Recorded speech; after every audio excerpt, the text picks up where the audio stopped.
Счастливо, Адамлар! Всем здравствуйте! Я руководитель танцевального коллектива «Хайет».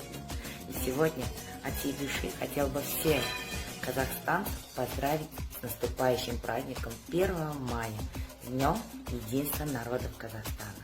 Это повод не просто вспомнить друг о друге, но и искренне пожелать счастья и процветания.